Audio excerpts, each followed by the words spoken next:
लखन हृदय लाल सा विशेषी, जाई जनकपुर आई देखी। लेकिन लालसा तो है, लेकिन कह नहीं पा रहे, संकोच है ना, छोटे हैं कैसे कह दे। बड़े भैया ने थोड़ी देर में मना कर दिया और गुरुजी से तो हिम्मत ही नहीं होती। राम अनुज मन की गति जानी, भगत बछलता ही हुलसानी। राम जी अपने अनुज के हृदय की बात को जान गए, क्योंकि भक्त वत्सल है ना प्रभु। और राम जी ने गुरुजी के चरणों में आकर के प्रणाम किया। गुरुजी ने कहा, राम कुछ कहना चाहते हो? तो राम जी ने मौका पाकर के कह दिया, बोले नाथ लखनपुर देखन चाही, नाथ लखनपुर देखन चाही, नाथ लखनपुर देखन चाही।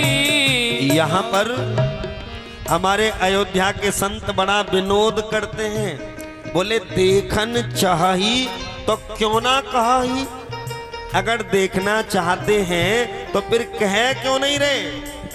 बोले प्रभु सकोच डर प्रकट न कही, प्रभु सकोच डर प्रकट न कही, प्रभु सकोच डर प्रकट न कही।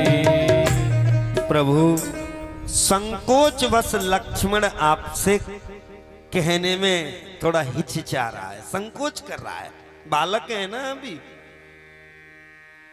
हमारे अयोध्या के संत मजाक करते हैं, बोले गुरु बाबा से आज्ञा मांगे और जनक नगर देखन की, उत्कंठा तो अपने मन में पर ओट लिए लक्ष्मण की। घूमने की तो राम जी के भी मन में, लेकिन राम जी लक्ष्मण की ओट ले रहे हैं कि नाथ लक्ष्मण देखना चाहता है। अब गुरु तो गुरु ही होते। गुरु जी ने कहा, राम तुम आज से पहले कभी जनकपुर आए हो? राम जी ने कहा, कभी नहीं आया। तुमने जनकपुर देखा है? बोले नहीं देखा। बोले जब तुमने जनकपुर नहीं देखा तो तुम लक्ष्मण को क्या दिखाओगे? बोलो जय सिया राम। ऐसा करते, अगर लक्ष्मण को जनकपुर देखना है तो जनक जी के 2 सेवकों को बुलाते हैं और उनसे कह देते हैं कि लक्ष्मण जी को नगर दिखा देंगे। राम जी मन में सोचने लगे, अपना तो काम गड़बड़ हो जाएगा, गुरुजी ने ऐसा कर दिया तो। राम जी बोले, गुरुजी अगर आपकी आज्ञा हो जाए तो लक्ष्मण को नगर मैं ही दिखा लाऊं।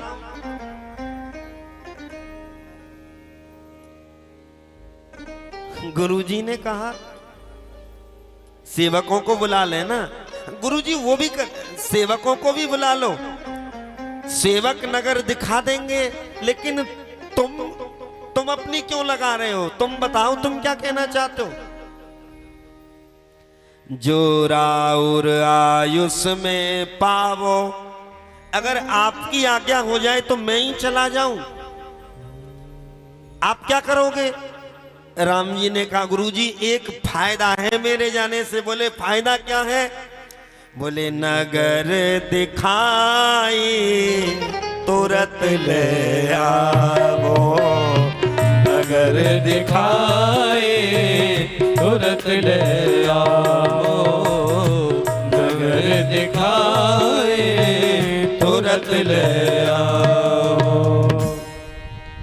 लक्ष्मण लड़का है ना, न जाने जनक जी के सेवक कब तक नगर को दिखाते रहें और लक्ष्मण जी न जाने कब तक देखते रहेंगे। मैं जाऊंगा तो एक फायदा होगा, मैं लक्ष्मण जी को नगर दिखाऊंगा और बहुत शीघ्र आ जाऊंगा। गुरुजी तो अंतर्यामी है, सब कुछ जानते हैं। मानो गुरुजी ने मन ही मन कहा, राम केवल नगर को देखना ही मत, नगर वासियों को अपने आप को दिखा भी देना जरा। राम जी ने ये लीला क्यों की, ध्यान दें जरा। जैसे ही जनकपुर वासियों को ये मालूम चला कि हमारे जनकपुर में ऐसे दो सुंदर राजकुमार आए हैं जिनका रूप का जादू विदेह के ऊपर चल गया, और ऐसा जादू चला कि विदेह ब्रह्म भाव को भूल गए। सभी के मन में इच्छा हुई कि उन दोनों सुंदर राजकुमारों को हम भी देखें, लेकिन राजा जनक के राजमहल में उनसे हमें कौन मिलने देगा। सभी के हृदय में राम को देखने की इच्छा है, लेकिन राम जी ठहरे हैं राजभवन में। सभी मन में बड़े दुखी हो रहे हैं, प्रभु कोई ऐसी लीला रचो ना कि हमको भी आपका दर्शन हो जाए। प्रभु कोई लीला रचो ना। आहा, भगवान ने यही लीला रची। गुरुदेव से आज्ञा मांगी और आज मानो जनकपुर वासियों को दर्शन देने जा रहे हैं। आपने देखा होगा जब हमारे गांव में, हमारे नगर में कोई मंदिर बने तो मंदिर बनने से पहले जब मूर्ति विराजमान होती है, विराजमान होने से पहले ठाकुर जी को नगर में भ्रमण कराया जाता है, नगर की फेरी लगवाई जाती है मूर्तियों की। क्यों? क्योंकि हर व्यक्ति मंदिर में नहीं आ सकता, मर्यादा है।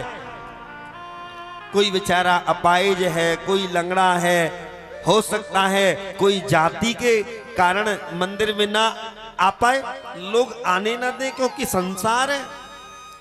तो मानो प्रभु पहले दिन ही पूरे नगर को घर घर जाके दर्शन दे के आते।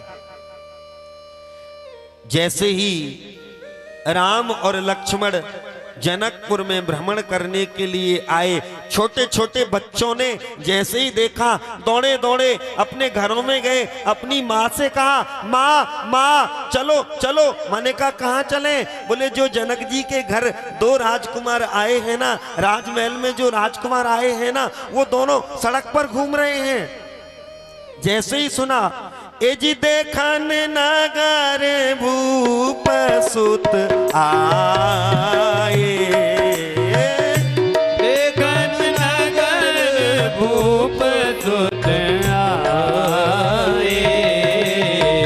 समाचार पूर्वासीन पाए, समाचार पूर्वासीन